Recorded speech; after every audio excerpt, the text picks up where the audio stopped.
Welcome to Leading People with me, Gerry Murray. This is the podcast for leaders and HR decision makers who want to bring out the best in themselves and others. Every other week, I sit down with leading authors, researchers, and practitioners for deep dive conversations about the strategies, insights, and tools that drive personal and organizational success. And in between, I bring you one simple thing, short episodes that deliver practical insights and tips for immediate use. Whether you're here for useful tools or thought-provoking ideas, Leading People is your guide to better leadership.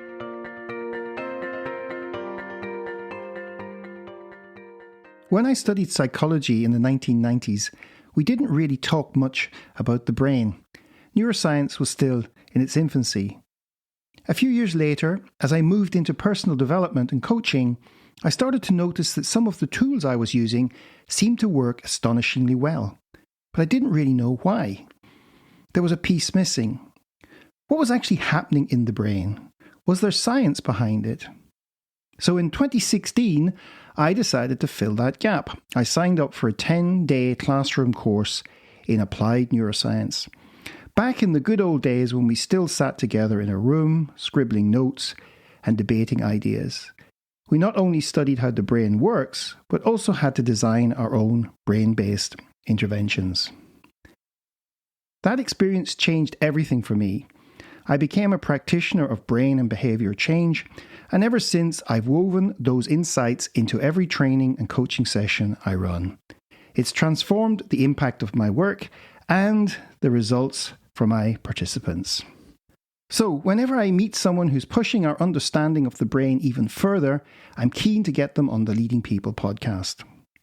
My guest today, Dr. Jon Finn, has spent over 2 decades researching how the brain drives performance and well-being, and how we can train it to thrive in a world increasingly shaped by AI. He's the founder of Tougher Minds, author of Train Your Brain for the AI Revolution, and a returning guest on Leading People.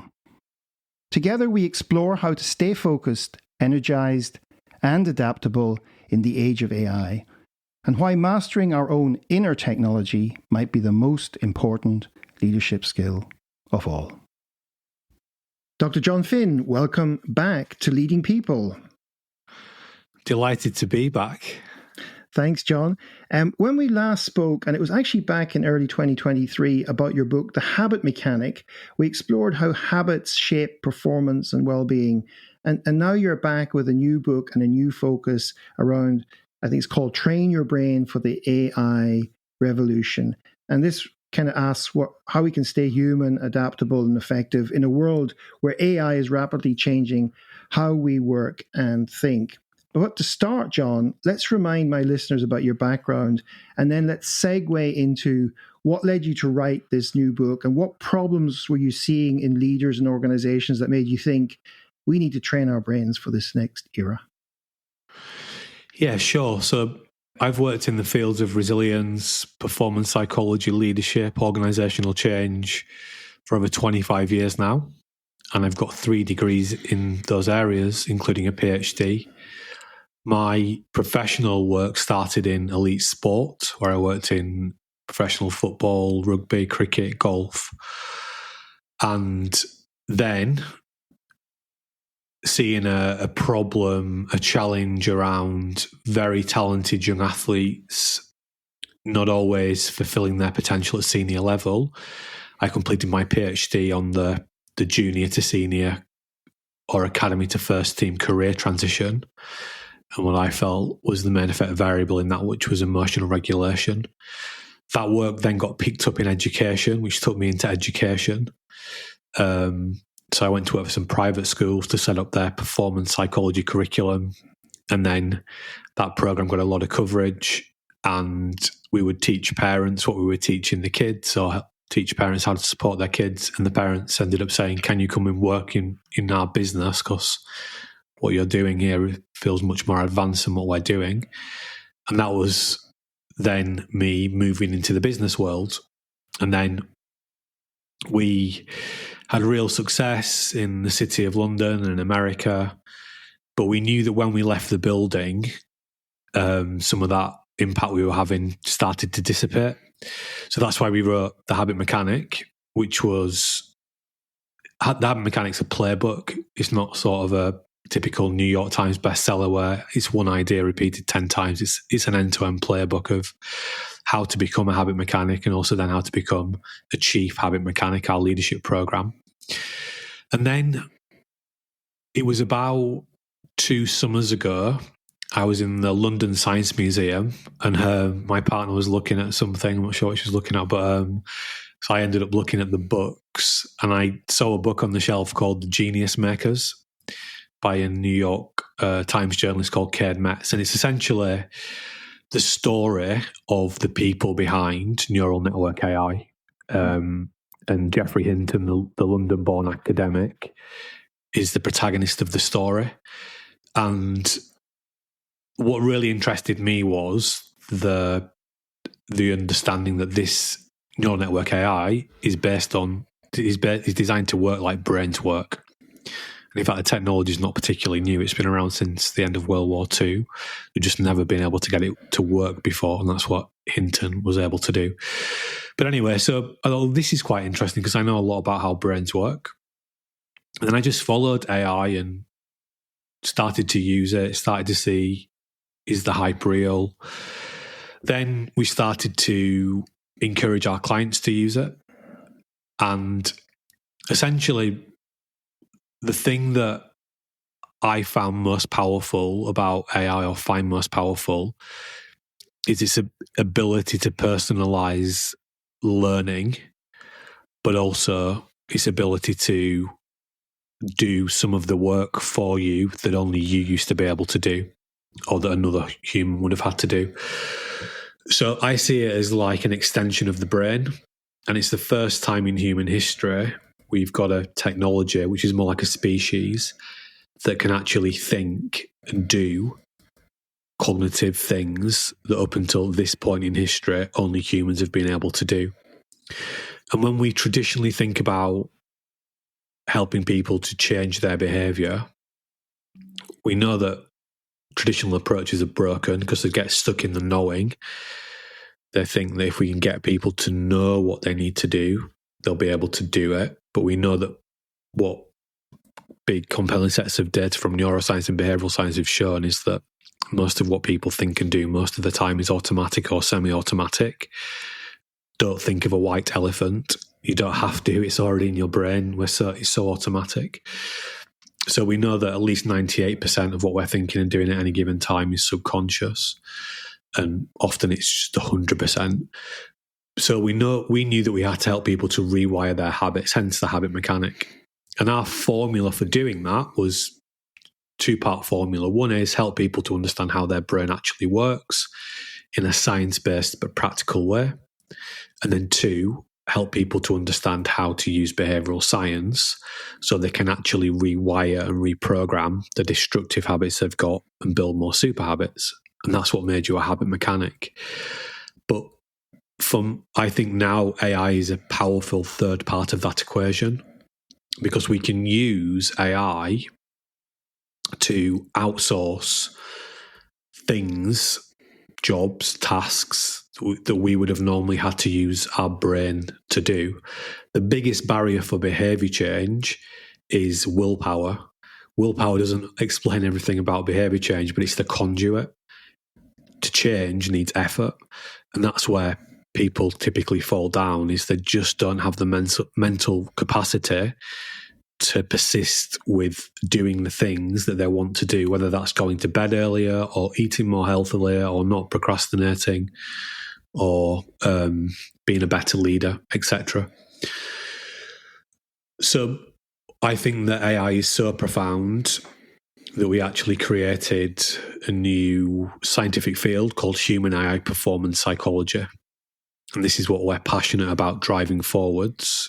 And we think that the key to thriving in the AI era is to develop what we call brain state intelligence. So to really understand how our brains work so that we can actually understand how AI works at a high level and we can get the most out of our own brain by co-working with AI and forming human AI teams. That's a summary, Gerry. There's a lot in there now that we're going to unpack over the next half an hour or so. Let's start with a kind of conundrum that you set out here, which is that the kind of in the book, and this is this idea that the real challenge isn't the artificial intelligence, it's the human intelligence. And what do you mean by that, or what risks do you see if we don't deliberately upgrade how we use our brains alongside the AI? On Leading People, the goal is to bring you cutting-edge thought leadership from many of the leading thinkers and practitioners in leadership today. Each guest shares their insights, wisdom, and practical advice so we can all get better at bringing out the best in ourselves and others. Please subscribe wherever you get your podcasts and share a link with friends, family, and colleagues. And stay informed by joining our Leading People LinkedIn community of HR leaders and talent professionals. Yeah, so AI, neural network AI, is just designed to work like our brains. So if we don't understand how our brains work and the kind of things our brain is capable of doing, we're not going to be able to properly understand the AI and the things that it can help us with. But essentially, we're moving to a world where it's becoming much cheaper to use AI to do certain cognitive tasks than it is to employ humans. And we saw this in the Industrial Revolution, where industrial machines made it cheaper to execute physical labour, some forms of physical labour, than to pay humans. So where humans are only going to be valuable to their own lives and to their businesses if they can do things that the AI can't do. So for me, humans have to get good at two things. One is really learning how to use the AI well. It's a bit like driving a snowmobile. Once you learn how to drive it, you're going to go up the mountain faster than you ever thought possible. But two, it's being able to turn up every day and do the mentally complex, the strategic, the high impact problem solving that AI is not able to do. Okay, so I'm actually making some notes because there's a lot of rich stuff coming out. So there might be people listening to this who might be trying to balance out this idea of AI being a brain enhancer versus AI being a brain replacer. You know what I mean? So, and I'm hearing a bit like you're really tending towards the enhancement aspect where it's going to help people use their brain more effectively. Is that what I'm hearing? Yeah, so let's break down brain function in a bit more detail, and that will help to frame that understanding. So we think of the brain as being a bit like a battery, a rechargeable battery. It literally is. Our brain runs on chemicals and electricity. And in every 24-hour period, our brain only has so much charge, only so much energy. And it operates in three core states. It operates in the recharge state, which can be sleep, but also non-sleep recharge. So in every 24-hour period, you need to do some recharge. We have a medium charge brain state where we are doing fairly habitual, busy type of work, low cognitive effort, very addictive to the limbic regions of our brain. And then the third brain state is the high charge brain state. This is where we are doing our most mentally complex thinking, high impact thinking, strategic thinking. And this is where AI can help. So there are broadly two different types of AI. One is LLMs or generative AI. And this is the sort of commercial names for those are things like ChatGPT and Claude, and there are other more industry-specific ones. We can use LLMs and generative AI to co-work with us on our high charge, high impact thinking tasks. So, for example, instead of it taking maybe 4 hours to write a report for a new client, maybe you can do that in 1 hour if you co-work well with an LLM. And then the other core form of AI is agentic AI. Agentic AI is excellent at automating our medium charge tasks. So it's very good at doing the kind of tasks that we do, typically doing our medium charge work. So that instead of us getting bogged down with this endless busyness, we can start to outsource some of that to the agentic AI. So we free up time from doing less busy work. We accelerate our ability to do high charge, high impact work, get more of it done, feel better about ourselves. And that then frees up more time for high quality recharge. So it's not about one replacing the other. It's about working together as a team and humans leveraging AI to, as you say, augment themselves, but also automate some of the things they would have used to have to do manually. So just as an example, I take my youngest daughter to the train station every morning, and when I get in the car and open up my navigation app, Waze, it asks me, do I want to go to the train station? So it's already figured out without me having to put in where I want to go. It kind of said, well, this is what you've been doing. I think this is where you want to go. Is this where you want to go? Is that an example of one of these sort of very more medium charged, almost slightly semi-unconscious things that you would have to do, but your AI is just doing it for you? And we have loads of experiences of that in our day-to-day. You've got it. So that is, this language of agentic and agents is new, but you've got Waze is a navigational agent. If you think about banking now, we all have banks in our pocket in an app. We don't go to that physical, or there's not as many physical branches anymore. So some industries, some sectors are way ahead on the agentic piece. But the breakthrough with neural network AI and the vast amounts of trillions the trillions that have been invested into the development is putting that technology into everybody's hands. So you don't have to be a bank to be able to get that tech. You can access it often for free now. And the scalability means that businesses of all shapes and sizes can use it to do things more efficiently and effectively. So yeah, there are lots of technology hasn't just emerged in the last 12, 24 months or whatever, 72 months. It's been coming for a while, but it's really accelerated in the last couple of years because you've got these massive companies that have emerged and the massive investments that have gone into them. Yeah. And one of the things that occurs to me, I got a couple of things coming out of what you're saying there is this, when you look at those three core states, of course, the recharge is when it's really downtime, but the other two states of medium and high charge, I've been I would say I'd like to claim I'm a bit of an early adopter with things like ChatGPT, not just using it, but asking it to automate things for me. Once it's done a few things for me, I'll say, like, what would the prompt sequence look for that if we had to do it over and over again, and play around with that. There are times actually, and I find it, I have to say, I find it to have it as a sort of companion, a sparring partner, a sort of helping me clarify things. I find it very, very useful. I still don't like to have it do things completely for me, like cognitive things like writing for me and that.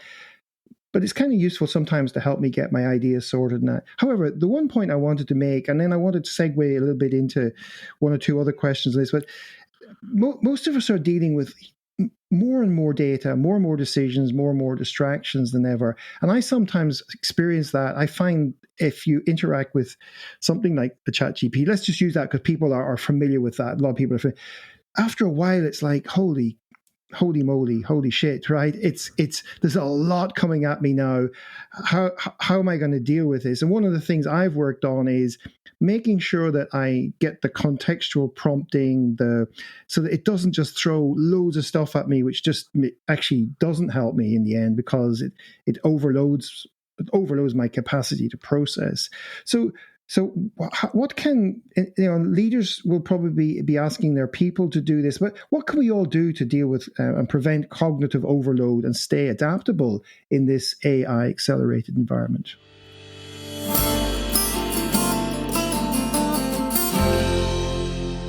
You're listening to Leading People with me, Gerry Murray.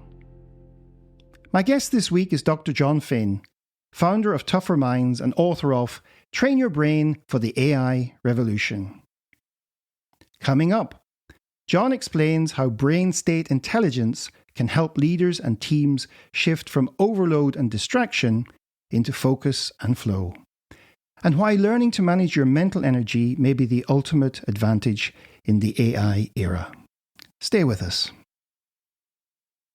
We need to get brain state intelligent, and this is the key. So understanding our brain and our three brain states and working on optimizing how we use those three brain states.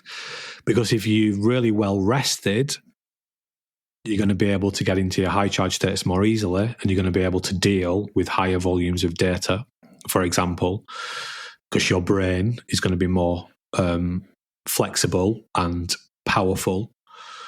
So what many people are doing is they're trying to do high charge type activities on ChatGTP when they're in a medium charge brain state.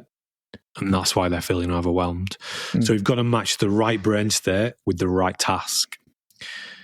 And that's why thinking about AI in those core categories of LLMs, high charge, co-work with it on that, medium charge, agentic, outsource that kind of work so it frees you up.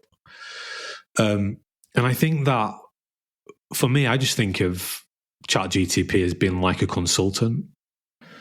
And people forget this stuff designed to work like us is based on how we work. So people say, it makes mistakes. So do humans. It hallucinates. So do humans. He's biased. So are humans. So, when you're working with this thing, it's only like working with another human. It knows a lot more about you than lots of things, but a lot less than you about other things. But the power of it is it's cheap. It's evergreen. It's 24/7 available. Most people have worked with consultants. They make mistakes. They're not perfect. They're often very expensive. They're not available when you need them. So this is how why AI is so powerful. It's not magic. It's very cost effective. But again, we can't get the most out of the tech if we don't know how to get the most out of ourselves.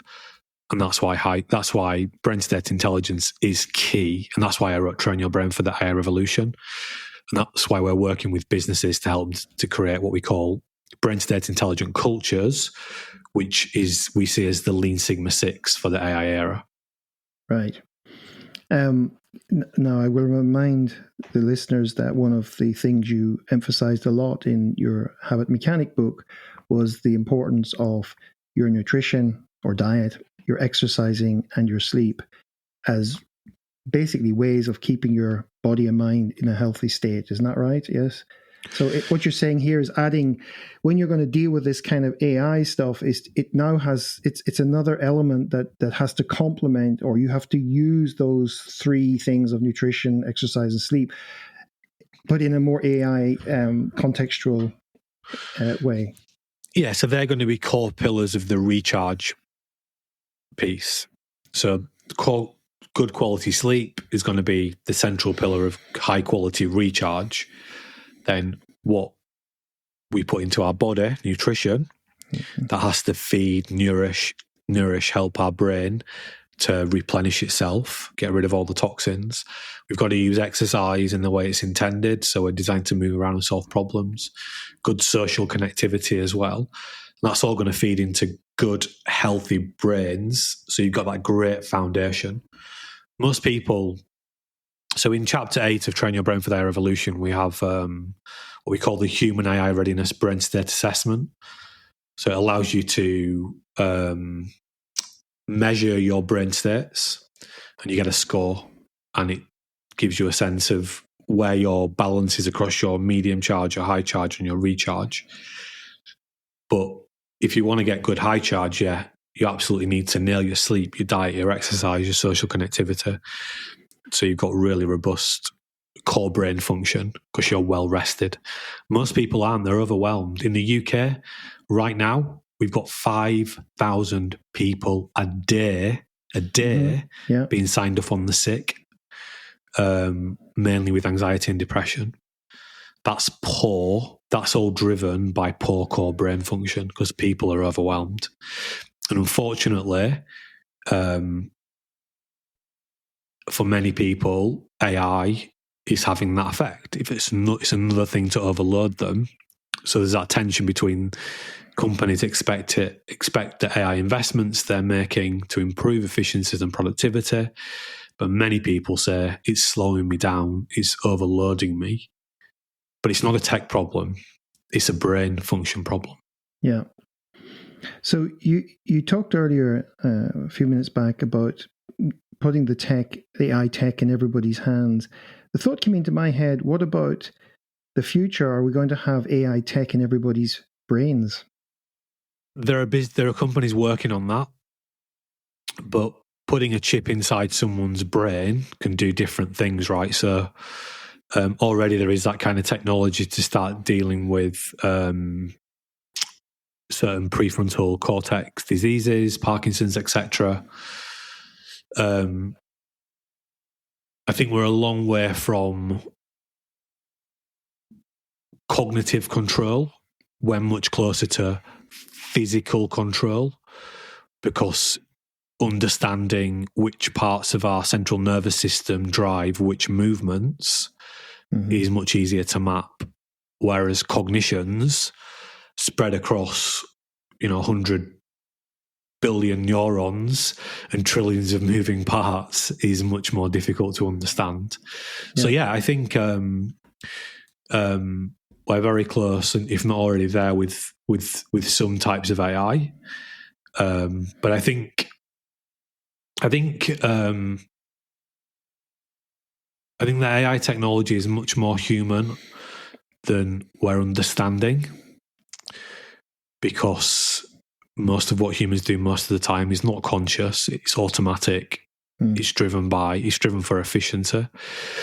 But also, I think that AI is a long way off from being able to think and solve complex problems like a real expert, because it really,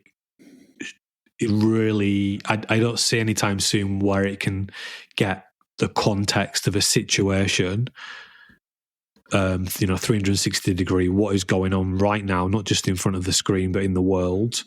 What data am I seeing? Am I experiencing? And what have I seen in the past? AI doesn't feel like it's anywhere close to that, because ultimately it's learning from data on the internet, right? Which often can be out of date, and just gets out of date faster than ever before because the world moves so quickly. So I don't see it as a threat to human intelligence. I see it as a way to outsource lots of the things that we don't actually like doing anyway, and help us to do the things that we do like doing faster, more effectively, which is going to make us feel better about ourselves at the end of the day, instead of feeling like I'm busy all day, I haven't achieved anything, I'm rubbish, I'm useless. And then you can't switch off, and then you don't sleep properly, and you get into a vicious cycle. So again, that's why going back to the brain states idea for me is so central. Yeah, I was reading an article in the Atlantic magazine a few days ago. It was one of these ones where a leading academic in psychology or neurobiology, I think it was kind of putting out his challenge to another academic. And the whole thesis of what he was talking about was that many scientists have been predicting that we'll be able to understand things like the DNA of intelligence, and this guy's argument was that we're still a long, long way off understanding intelligence, whether there are genes, etc. So from the biological point of view, that there may still be a lot of science that hasn't been, or stuff that hasn't been discovered yet, that whether you could develop the AI capabilities around that. Because I was thinking, you were talking about taking data on the intranet, and then the thought came into my mind was, what would happen if AI was taking data from your brain and working with that and building its own neural models based on that? Maybe it could get there one day, but at the moment it seems there's constraints around just what biology and people who study neuroscience understand about the brain anyway. Would that be true? Yeah, go to London and go do a neuroscience course for 3 or 4 days, and you'll soon understand, as we don't understand a lot of what's going on in there. And but the AI will help us get there faster in terms of understanding how our brains actually work and what are the core mechanics. Just even being able to distinguish brain matter is very difficult because it all looks the same, even though it's not. But I think that, reading cognitions for me feels very challenging. There is one of the Star Wars spin-off shows where they show this it's like mind reprogramming machine, which I find fascinating. They're trying to eradicate all the neurons connected to the thoughts about the Empire. They're trying to rehabilitate the Imperial guys who've kind of surrendered after the rebels won. But if you start zapping neurons in people's brains, that feels quite dangerous to me, because neurons are all interconnected, and you might take one out that's got some resonance of something bad, but equally it's got a lot of good stuff in it. So, although it does sort of make you wonder. There's maybe a few prominent leaders in the world today would love to experiment with that, because they'd say, well, it's a magic formula. You can inject bleach into people, so why not just zap their neurons and and stuff like that. I mean, that's the danger, that somebody begins to oversimplify what can be done, and thinks that it's just a magic wand and this is all going to just happen the way they want it, right? Yeah, I think I'm right in saying that some of the COVID vaccines really benefited from earlier versions of neural network AI in terms of, churning through the data and looking for patterns, etc. And we're seeing great leaps in medical science. So it's good at working through large sets of data and finding patterns. It's not going to be, it can't really make sense of what's going on in someone's brain. We can't read those brainwaves, right? It's not possible to do right now. It's not like a heartbeat. It's a complex set of biological processes. But I think ultimately people need to feel AI proof, and then by feeling AI proof, you're not going to be scared of AI. You're going to learn that actually this is a tool you can use for the better. Maybe we should now sort of get into a little bit more of the practical stuff, because now we've reassured everybody out there that it's unlikely to take over our brains completely, and that we can really work with it as a complement to our own intelligence. Let me ask you a question. If you were to design like 3 AI era habits, building on your other book on the habit mechanic, but if you were to design 3 AI era habits that every leader should master, what might they be, and why those ones? Depends how you define a habit, but I think the core habits that we want to build are what we call intelligent self-watching and intelligent planning habits. So these are things that we do daily that help us to step back and think about our behavior, what we're thinking and doing, in a way that's connected to our bigger goals, but in a way that helps us to improve what we're doing every day so we can achieve our bigger goals faster. So one habit would be, and I talk about this in chapter 1 of the habit mechanic, which is the daily T plan. So you ask yourself the question, how well did I do my best to be at my best and achieve my goals yesterday? You'd ask yourself that question at the start of the day. You give yourself a score out of 10. 10 means you were perfect. 1 means you failed. You're probably somewhere on that continuum. Then you'd say, okay, what's one tiny thing? And this is called the tiny empowering action plan. What's one tiny action, one tiny empowering action I can do today to give myself the best chance of getting a better score today? Might be going for a walk at lunchtime, eating a piece of fruit with breakfast, creating a plan for the day, whatever it is. And then step 3 is you write down why. So that's a good cornerstone habit.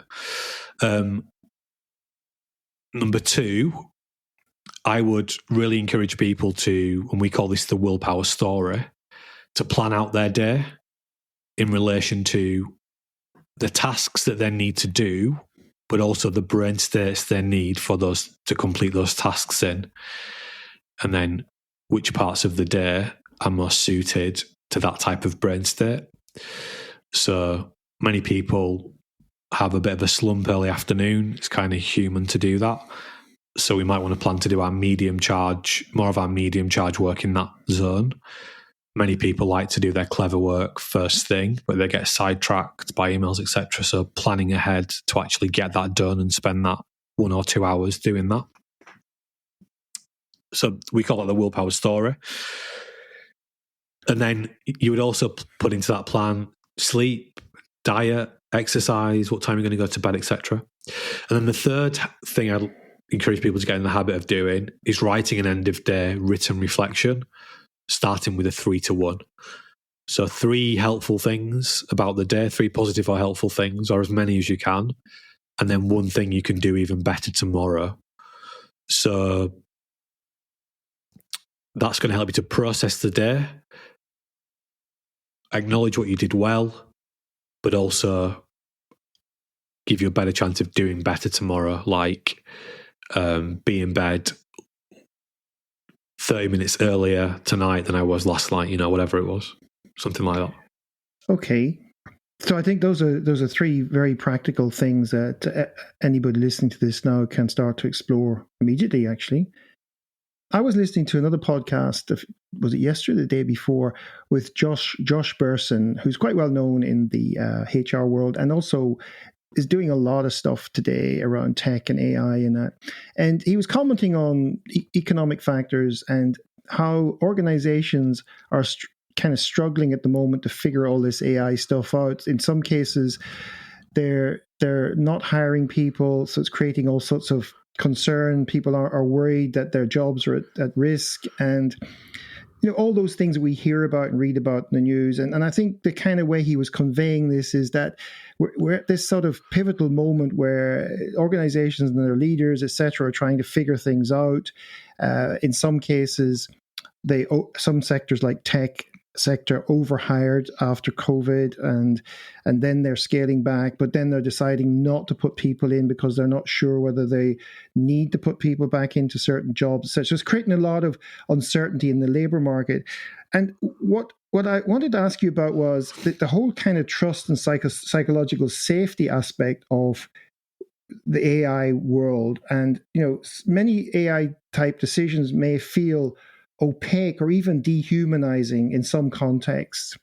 So how can leaders build more trust and psychological safety when a technology like AI sits between people, their tasks, and decisions? I think you've got to make people feel AI proof. And we actually created a certification called the AI Proof Professional for that reason, because if you think about AI and what our brain is programmed to do, AI is inherently threatening. It's so we know that the core driver of our behavior is survival, and there's obviously physical violence threats we're trying to avoid, but also there's social status that we're trying to preserve. The parts of our brain that reminders about our social status are literally hardwired into the parts of our brain that tell us we're thirsty and we're hungry. So I'm going to lose my job. Is this thing smarter than me? Am I relevant anymore? We heard a story from a Swiss bank that we know. They gave 50 of their tech people a 2-month trial on an AI app, an AI tool. They didn't say what it was. They just said, it's a rocket. You can't argue with it. It's a brilliant tool. After 2 months, 25 of the 50 hadn't even turned it on. Of the 20 of the 25 that had turned it on didn't do much more than turn it on. But 5 people used it like it was going out of fashion, and they produced 60% more output than everybody else. And what we were saying is that the hidden factor there is the cognitive drain on those people that didn't even turn it on, because they're thinking, what if I don't turn it on? Even if it's not conscious, right? So I think, first of all, many businesses have rushed into this. They've rushed into rolling out the AI, or they've bought it.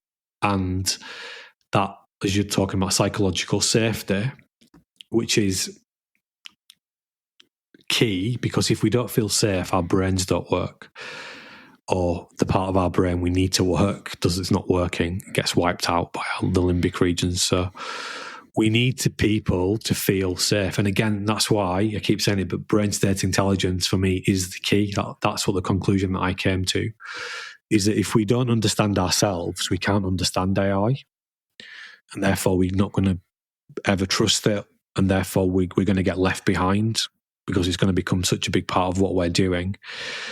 So our goal in creating human AI performance psychology, which is a new scientific discipline we've created, is to use that to help people to better understand themselves and how AI works and how they interact together, and help people move towards creating their own human AI team to start with.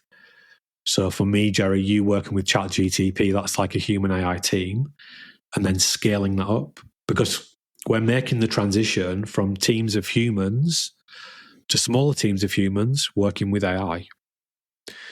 And the essential skills for the humans in the human AI teams are that, 1, they are experts at getting the most out of the AI, but 2, they can consistently do things, think in a way, solve problems that the AI can't. And that's difficult for most humans to do right now because they're overwhelmed. So we've got this perfect storm of, just at the point where we actually need our brains to be working really well, humans are more overwhelmed than ever before. And I liken it to, so our metaphor for teams is they're climbing up a mountain. Top of the mountain is the goals, and there are 5 core things high-performing teams do, which I unpack in the Habit Mechanic. But we know the conditions on the mountain are getting stormier and stormier, and that for many people, the AI is acting like a heavy rucksack that's actually slowing them down. That's what people are reporting. Whereas if we get the brain state intelligence right, we can use the AI like a snowmobile that speeds us up the mountain. So the metaphor for human AI teams is everyone's got their snowmobile and they're working together to get up the mountain. But this will happen by magic. I think we're going to start to see teams of human AI performance psychology coaches in businesses actually helping people to understand their own brain and how to get this brain state intelligence culture working, so that people can get their brain working really well, understand how to use that AI and supercharge engagement, health, happiness, performance. And I think it can create the world that everyone hopes for. And built into AI are variable reward systems, the LLMs. So they're addictive, right? And because that's what our brain is addicted to, variable rewards, gambling, B.F. Skinner's work.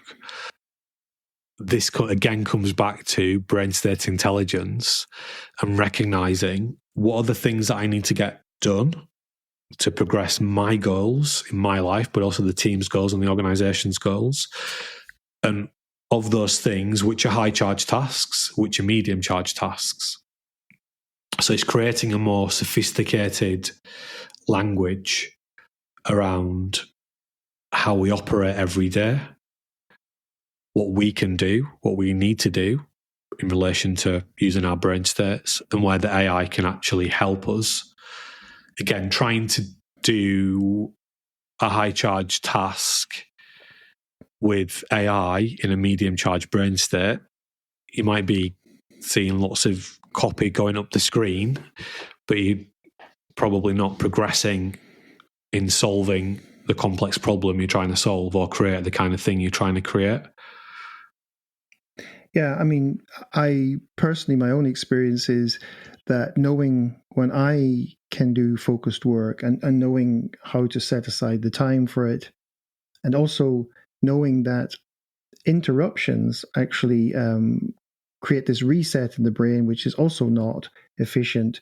So being able to not just say I'm going to focus on something, just making sure that I can focus on something for an hour or two if I need to. Of course, we probably can't go much more than the 2 hours of really focused attention without even breaks and that. But I would agree with you on that completely, you know. Yeah, and then what sits behind the brain states is what we call activation levels, which is a concept I introduce in the habit mechanic. And activation is really about neurotransmitters. And if we can really understand activation, everything we do every day has an optimal activation level, from going to sleep to doing our high charge work. So it's about matching the right activation level with the right task. So often we're not, because we're overwhelmed. So that's absolutely key. So yeah, you know, back to that overarching point, understanding our brain, how it works, how to get the most out of it is more important than ever, because we now have a competitor that can do things that up until now only humans have been able to do. We've seen it before in the Industrial Revolution. You know, watch an old film, watch an old documentary, look at the number of human beings it used to take to do many of the manual jobs now that are done with just a small team of humans and big, powerful machines. It wasn't that long ago. If you just watch some of the Michael Palin documentaries, you know, when he's around the world, you see these enormous numbers of people, I suppose, in these almost pre-industrial societies. So we've seen this before, but on the physical side, now it's the cognitive side. And I actually liken AI. I think AI can do for human health, happiness, and performance what sports science did for the physical development of elite athletes. That's where I began my professional journey. And we can see the sort of the physical performance levels, whether it's strength, speed, how high you can jump, how long you can endurance. They're all off the chart compared to where they were 20 years ago. The DNA hasn't changed, but the conditioning has, and it's more science. It's based on science. For me, I think AI and the ability to outsource brain power and the need to learn more about our own brains can take our cognitive health, happiness, and performance to a new level, which is going to ultimately make people feel healthier, happier, and at their best more often. And I think that's what people ultimately want. So, given that it's early days in AI, like if you were to ask somebody for certain types of jobs that AI are doing today for like 7 or 8 years experience in it, you probably haven't got many people who could put that on a CV or resume. Even though it is still early days in AI, what sort of examples could you share from the work you've been doing? So I guess you're taking this extension of your first work on the habit mechanic, and you've been exploring how it works in a more AI contextual world. And what sort of examples could you share about working with maybe teams of people, or in the last year or so where you've been testing this out and noticing the difference that it's making? Yeah, so one really good example is Eva Hart, who's an American attorney, and she started doing one-to-one coaching with our head of coaching, Andrew Foster, just as we were really starting to integrate some of these AI insights into our approach, it was about this time last year, and Eva's starting point was on the laptop till 11:30, 12 every night, trying to get up at 5 a.m, can't think straight, just in this doom loop. Now she finishes work by 5 o'clock every day, at home cooking with the kids and the family. In January she got a $70,000 pay rise and offered equity in the business. And now she's an attorney in New York. Now she's sitting in the California bar. So she was, by getting her brain state sorted out, getting brain state intelligent, and then starting to layer the AI tools in, it just accelerated her performance.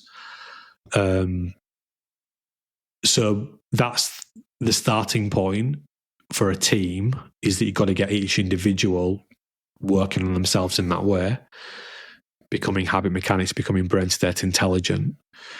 And then we've seen similar examples where people are just able to go much faster. One really interesting example from me is that I wrote The Habit Mechanic, I think it was published in 2022. It took me a long time to write, bringing everything together in that final sort of 18 months or 2 years. No neural network AI available. It's all done with brain power, with my own brain power. But, you also have editors and you get people to read things for you, right? Then fast forward to Train Your Brain for Their Evolution, loads of different AI tools available. And it's just like working with an editor, but it's cheaper, it's evergreen, it's available 24/7. But we actually worked out for the audio book, we were able to create the audio book for Train Your Brain for the AI Revolution 17 days faster and 90% cheaper than for the Habit Mechanic, because we use some AI technologies to help us to do that. And then what you're also seeing, if you look at sectors like sales and marketing, which are possibly slightly further ahead than some other sectors in deploying certainly agentic AI, data shows that some of those businesses are going to market with new products this year at 2% of the cost they were last year. So they're saving 98% of costs. 2% of the cost. 2%, saving 98% of the costs. And that's data from a company called Winning by Design, who are a leading sales training company, and their clients are people like Uber, Adobe. They're SaaS specialists. They work with about 25% of the world's biggest SaaS companies. So generating copy, sending out emails. Another client I have is in Texas. He says that by the end of this year, no car dealership in the US will have a human receptionist. It will all be AI. So you'll be speaking to an AI and you can't even tell. So a lot of this stuff is moving much faster than we even thought it would back in January.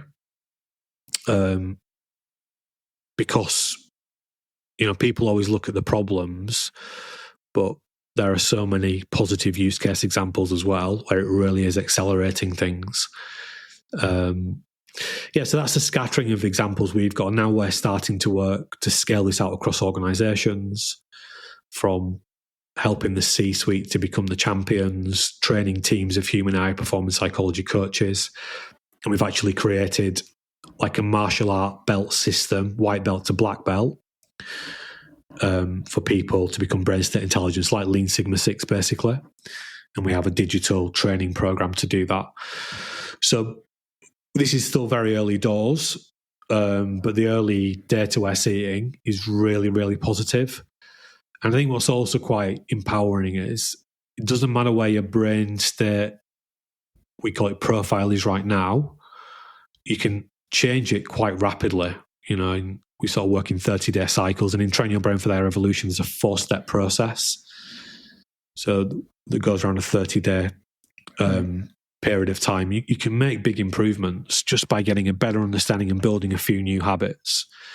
So if you're struggling, don't worry, because you can just change a few little things and you can get back on track really quickly. And the AI is really helpful. Right.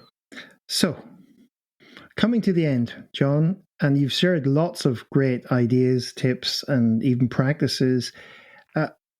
If there's one way of synthesizing that into a couple of sentences so that whatever our listeners can take away from this conversation, what would that be? Yeah. The key to thriving in the AI era is getting brain state intelligent. That means understanding your 3 brain states: high charge, medium charge, recharge, and recognizing where each of those are in terms of I'm nailing it or I'm failing at it, and just slowly but surely improving each of those states. They're all interconnected. And then slowly but surely just start to drip and try and test some different AIs. You're probably already using more than you think you are. And in Train Your Brain for Their Evolution, there's a 4-step system called the AI Success Cycle. Really simple. Just gives you a daily, weekly, monthly framework to put all this into practice. And then once you understand how to do it yourself, you can then also help others to do the exact same thing that you did. Okay. And I think that the key is learning to coach yourself, learning to become your own brain state coach. Not just knowing it, but doing it and putting it into practice. Your brain is the most important asset that you have, and it's becoming more and more important. So we've got to get our heads around it, because unfortunately we didn't learn this at school. It wasn't a lesson. We won't go into schools because I think that's a fascinating space right now. We need another episode. It's another episode. But yeah, so for me, it's about brain state intelligence. And I just want to spread that message. And if you think that's a compelling message, spread it as well, because I think this is the most important intelligence, is that we understand our brains and our brain states, and that is the key to being healthy, happy, and at our best. And that's what I wish for everybody. And I know, just like you, Gerry, we see when we work with people and we get them to actually practice doing the right things, it transforms their life. So again, it doesn't matter. That's the important word, practice, and deliberate practice, because the science also shows not just knowing things, knowing how. And like, if you're trying to learn to shoot basketball, you're going to miss a lot of baskets in the early stage, but the more you practice, the more you learn from what's not working, the better you're going to get, right? And I think the other thing we do a lot of here is we encourage leaders to be role models for their people. Rather than constantly trying to tell people stuff and tell them what to do, show them how a leader can perform at their best. And this is a great opportunity for anybody out there listening who's in a leadership position to incorporate this brain intelligence, so that they're able to not only talk about it, but they know how to make it work for them, so they can model it for their people, right? Yeah, exactly. So we need to be modeling this for our people. It's not about becoming an expert in AI. It's about becoming an expert on yourself, and you're with yourself every day. We hope the human behavior is far clearer now why we do and think the things that we do than it was 25 years ago. So we have no excuse. I will say that I've written 2 books about this, The Habit Mechanic and Train Your Brain for Their Evolution. So if you're not sure where to start, just start with those books. But yeah, I think it's exciting, Gerry. I really think the tech is exciting. And I get the pessimism and people worrying, but it's here. Nvidia's worth $4 trillion, and it might only be worth $3 trillion next year. We don't know, but it's not going away. And what I've seen with our own clients and in my own life, and my family, showing them how to do it, it just accelerates people's ability to achieve their goals faster, whether it's building a better sleep habit or getting your next promotion or managing stress better or becoming a better leader. It's just an accelerator. So yeah, it's exciting. Okay, so become an expert on yourself, or maybe we can slightly adapt Irish playwright Oscar Wilde saying, be yourself, be an expert on yourself because everybody else is taken. Maybe that works. And I like that. Yeah. And Jon, how can people reach out and get in contact with you? And do you have anything, if they do reach out to you on the usual platforms, do you have anything special that you might be able to offer them after listening to this podcast? Yes, after Gerry is a hard negotiator, so he's negotiated a special deal for listeners. So if you contact me on LinkedIn, it's Dr Jon Finn, and just tell me you've heard me on the Wide Circle, Gerry's podcast. Then leading people. Then I will tell you about our Certified Habit Mechanic Coach program and the very special deal we're going to give people. Also, you can get the Habit Mechanic. You can get the Habit Mechanic, Train Your Brain for the AI Revolution on Amazon. But if you go to tougherminds.co.uk, you can get the Train Your Brain for the AI Revolution for $1, plus a planner as well, so you can put it into practice.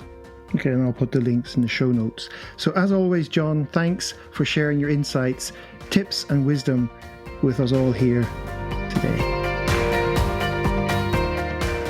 Coming up on Leading People. Can artificial intelligence really help us resolve conflict at work, in teams, and even across nations?